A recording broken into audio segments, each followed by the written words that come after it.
Aber Ehre, wieder mal Zeit für ein Hirnbatzel. Schon länger kann es mir gebracht, zumindest nicht auf diesem Kanal. Auf Telegram gibt es öfter was. Mit was fangen wir an in dieser absolut irren Zeit, bei der man meint, alle sind verrückt geworden? Fangen wir bei den Atomwaffen an. Waffen, bei den Massenvernichtungsmitteln. Der Friedrich Merz, der CDU-Vorsitzende und BlackRocker will Atomwaffen für Deutschland. Zugleich werden Umfragen in den Medien, in den Systemmedien veröffentlicht, die sagen, dass eine Mehrheit der Deutschen eigene Atomwaffen haben will. Wir wissen, wie diese Dinge zustande kommen. Wir haben es jetzt über 2 Jahre, 2,5 Jahre erlebt, fast 2,5 Jahre, wie man den Menschen die größten Dummheiten und Dinge, die ihnen schaden, einreden kann.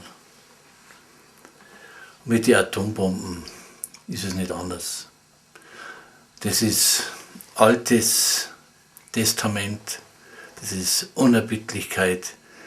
Da nimmt man in Kauf, dass Zivilisten, völlig unschuldige Zivilisten eines fremden Landes massenhaft ermordet werden. Also mit Christentum hat es überhaupt nichts zu tun. Das ist altes Testament, wobei, das wäre ein eigenes Thema, dieses Christentum, das wir seit 2000 Jahren kennen, sich auch nur an diesem alten Testament in seiner praktischen Politik orientiert hat. Und die Bergpredigt ist einfach irgendwas für Sonntagsreden. Aber auch in der Bergpredigt stehen ein paar Dinge, die Humanisten nicht so einfach unterschreiben würden. Aber da sieht man, welche Gedankenwelt in einem Friedrich Merz und in jedem herrscht, der bereit ist, Massenvernichtungswaffen gegen andere Länder einzusetzen. Ich sage jetzt nicht, die Russen tun es auch, der Putin tut es auch, die gehen mir nichts an, die müssen das mit sich selber ausmachen. Ich kann nur für hier reden. Hier vor der eigenen Tür müssen wir kehren. Wir müssen nicht jede Blödheit und jede Gemeinheit mitmachen. Und überhaupt, die Russen haben bis jetzt noch keine Atombomben eingesetzt. Das waren nur die Amis. Und zwar zu einer Zeit, wo der Zweite Weltkrieg eigentlich schon vorbei war. Es ging nur um die Demonstration der Macht, Demonstration reinen Massenmordes. Aber gehen wir weiter. Diese Tage hat die EU-Kommission mit der von der Leyen vorne dran beschlossen, dass ab 2035 keine Verbrennungsmotoren mehr in der EU gebaut werden dürfen. Ohne irgendeine Diskussion. Das wird von irgendjemandem beschlossen. Wir wissen ja von wem. Das sind die wirtschaftlichen Interessen. Die EU ist ja nur ein Anhängsel des internationalen Kapitals. Die EZB regiert ohne Mandat, ohne demokratisches Mandat, und diese Leute bestimmen solche Sachen. Ungeheuerlich. Ich hoffe, dass das nicht das letzte Wort ist. Nicht, dass ich ein unbedingter Anhänger der Verbrennungsmotoren wäre. Nur das muss sich auf eine andere Weise entwickeln. Wenn es was Besseres gibt, nur im Augenblick sehe ich keine Alternative. Die trojanischen Pferde, die Grünen, die wollen ja jeden Individualverkehr verbieten. Und das geht natürlich genau in diese Richtung. Haben die Hoffnung auf Erlösung durch E-Motoren, was natürlich ein totaler Blödsinn ist. Da kannst du wirklich vor jedes Haus ein Windrad stellen. Wenn kein Wind geht, dann geht überhaupt nichts. Und wir schrammen jetzt schon laufend an den Blackouts vorbei. Aber wir können ohne weiteres auf das russische Öl und Gas verzichten. Die Amis kaufen es weiter, aber wir sollen darauf verzichten. Wir zahlen jetzt Vielfaches über irgendwelche Umwege. Also die Regierung, die wir haben, die zerstört unseren Wohlstand und ist ganz sicher nicht in unserem Auftrag unterwegs, sondern im Auftrag derer, die an dieser Politik verdienen. Besonders ein Charles Michel, ehemaliger Bilderberg-Gast, er wurde dann kurz darauf nach seinem Bilderberg-Abstecher zum EU-Ratspräsidenten gewählt. Zufälle gibt's. Der hat jetzt im UN-Sicherheitsrat, wobei ich gar nicht weiß, was der dort verloren hat, die Russen beschuldigt, sie wären an der globalen Hungerkatastrophe schuld, weil sie den Ukrainern ihr Getreide nicht exportieren lassen. Dabei haben die Ukrainer, also Zelensky und Co., der ja auch nur eine Marionette des großen Geldes ist, die haben ihre Häfen selber vermint, sodass ihre Getreideexporte nicht ablegen können. Und im Übrigen schuld am Welthunger.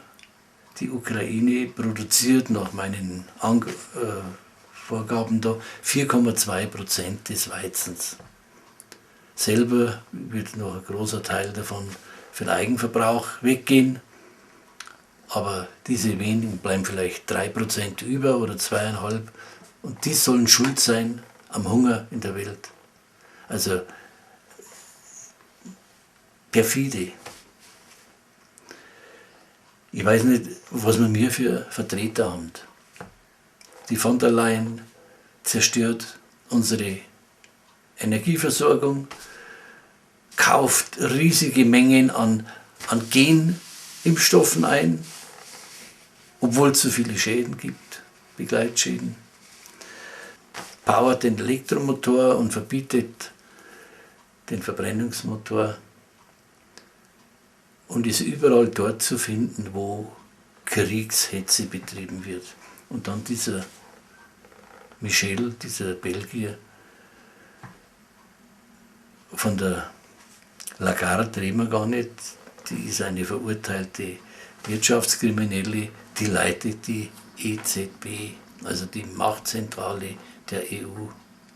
Nicht gewählt vom Volk, hat alle Macht. Ich glaube, den Schluss muss jeder selber ziehen, dass die EU nichts mit Demokratie zum Tor hat, noch nie gehabt hat. Man braucht sich ja nur auf die Geschichte der EU ein wenig konzentrieren und sich einlesen. Aber das lassen wir jetzt das Thema, das würde zu weit führen.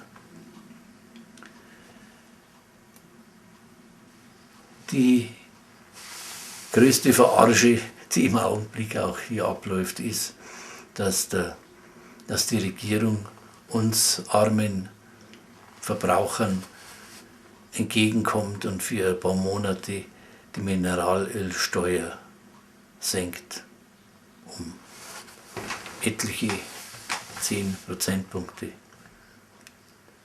Was ist passiert? Kommt natürlich nicht an bei uns, denn das ist ein Geschenk an die Ölkonzerne.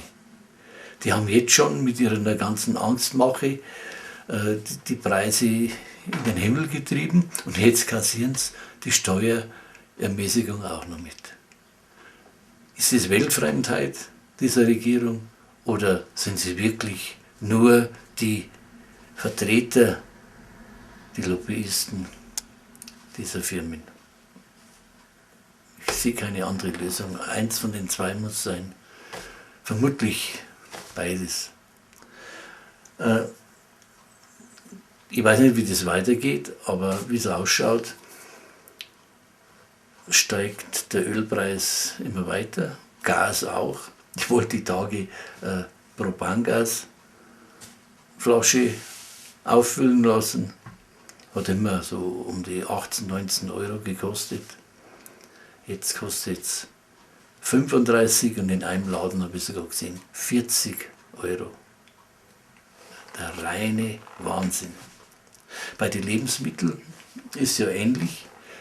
Und dann gibt es immer wieder Berichte, dass im europäischen Ausland deutsche Öle, also Speiseöle und Mehle zu den Preisen angeboten werden, wie sie bei uns auch einmal geherrscht haben.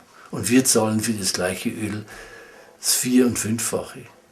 Also da werden Dinge verschoben und wir werden verarscht und bestohlen. Es ist ein Diebstahl, was da im Augenblick abläuft.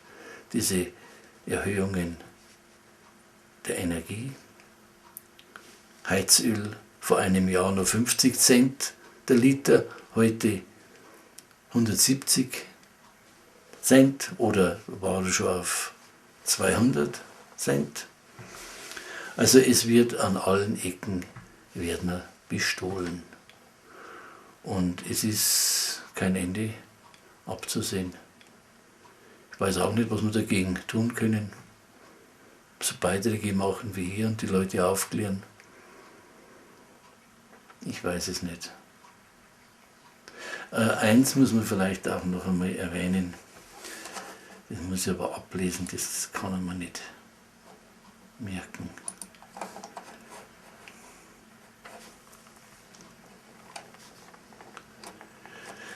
Die Regierung hat jetzt beschlossen, dass die Flüchtlinge aus der Ukraine zum Beispiel direkt ins deutsche Sozialsystem einwandern können. Ich zitiere jetzt einen Satz vom stellvertretenden Fraktionsvorsitzenden der Grünen, Andreas Audretsch aus Neukölln, den er im Bundestag vor wenigen Tagen gehalten hat.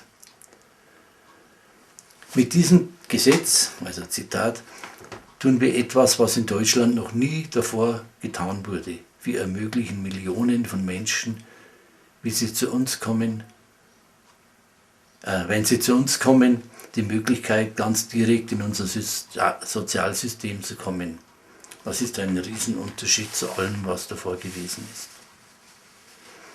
Das heißt also, dass Ukrainer, die keinen Cent in die deutschen Rentenkassen einbezahlt haben, ab diesem Juni nach ukrainischen Regeln mit 57 in Rente gehen dürfen. Deutsche Arbeitnehmer, Männer müssen bis 67 arbeiten. Es klingt wie ein Witz, soll aber so stimmen. Und dann wird immer wieder der deutsche Reichtum erwähnt, das geht uns ja so gut.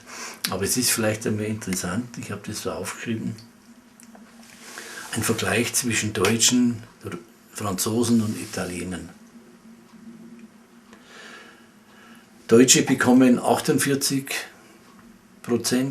vom letzten Nettoeinkommen als Rente, die Franzosen 74% und die Italiener 93.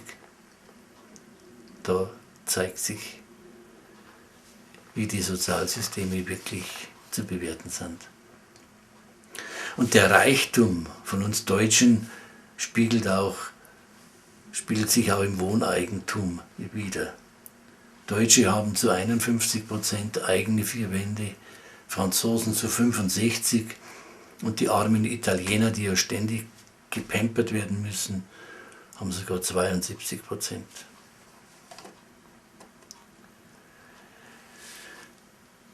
Ich sehe keine andere Erklärungsmöglichkeit als die, man will Deutschland zerstören, man will die Sozialsysteme Deutschlands zerstören, denn die sind ein Hinderungsgrund für das große internationale Kapital. Erst wenn soziale Wüste herrscht, auch in Europa, wo über Jahrzehnte die Gewerkschaften und auch sozialen Parteien ein bisschen mehr Anteilnahme am Kuchen erkämpft haben, erst wenn das alles nivelliert ist, dann werden sie Ruhe geben. Diese Great Resetter, diese Weltherrscher. Sie sagen ja alles offen. Wenn du heute mit normalen Leuten redest, die sagen alle immer, aber du wieder, was erzählst denn du? Das stimmt, das habe ich noch nie gehört, der Klaus Schwab. Und die sagen alles, was sie machen wollen. Es gibt Veröffentlichungen drüber. Also niemand kann einmal sagen, habe ich überhaupt nicht gewusst. Es liegt an dir, dir die Informationen zu beschaffen. Und heute kann man es noch beschaffen. Wie lange, weiß man eh nicht. Denn dass es bei uns keine Zensur gibt, das meinst auch gerade du, weil du nie dein Maul aufmachst. Aber wenn du öfter einmal was kritisch von dir gibst, dann wird es gespielt ohne Ende. Ich habe schon mal das Bild gezeigt, wenn ein Bacherl ruhig dahin fließt, sieht man keine Wellen. Aber wenn du den Finger reinholst, dann gibt es Weltenbildung. Und genau so ist es. Sobald du das Maul aufmachst, kriegst du einen Artikel. Und dann geht es da, wie zum Beispiel dem Paul Brandenburg, einem Arzt, der in der Corona-Bewegung öfter einmal Reden geführt hat und auch, glaube ich, auch einen Kanal hat. Der ist um 6 in der Früh überfallen worden mit 10 SEK vermummten Terrorbekämpfern und hat ihn den ganzen Tag praktisch im Haus gefangen gehalten. Man hat ihm die Hände gebunden, hat ihn auf den Boden gepresst, hat alle seine Medien, seine Festplatten und so weiter mitgenommen. So werden Leute eingeschüchtert. Und wie ich gehört habe, gibt es sogar wieder Sippenhaft. Seine Mutter und sein Bruder wurden ähnlich behandelt. Leute, so schaut's aus heute. Macht euch nichts vor. Und glaubt nicht, wenn es immer nur Staatssatz, dass ihn das nie betrifft. Ihr meint, ihr könnt sich jetzt in irgendeine Ecke, drucken, in eine Nische, und der Sturm geht vorbei. Und das ist aber nicht so. Denkt an Niemöller, sein Wort, sein berühmtes, zuerst haben es Kommunisten abgeholt, hat mich nicht gejuckt, war kein Kommunist, dann Sozialdemokraten, Christen. Und zum Schluss, wie sie mich abgeholt haben, war keiner mehr da, der mir helfen hätte können. Ja, lassen wir es einmal. Man kann noch eine Stunde weiterreden, aber das hört sich ja keiner an. Im Übrigen habe ich das Problem, dass meine Klickzahlen stagnieren. Ich weiß nicht, ob sie wirklich stagnieren oder ob da auch irgendein großer Bruder sagt, den stellen wir ab. Wir löschen uns auch nicht immer, aber vielleicht gibt er irgendwann auf, wenn er bei 175 Abonnenten stecken bleibt und ihm dadurch gezeigt wird, dass er jetzt eigentlich nichts taugt. Aber es ist schon eigenartig, wenn es über Monate, wenn sich da überhaupt keine Änderung ergibt. Das ist nicht normal, denn ich verfolge es ja schon seit 10 Jahren. Ich glaube, die tun alles, dass solche Leute wie ich diesen Maul aufmachen, die nichts von denen wollen daran, dass die nicht zu bekannt werden. Deswegen klickt sie so, wenn ich was mache, müsst ihr nicht immer meiner Meinung sein, aber hört es an, das ist wirklich ans Herz, und abonniert den Kanal und gebt es weiter. Habe ich noch nie gesagt, aber jetzt sage ich es. Also, vielen Dank.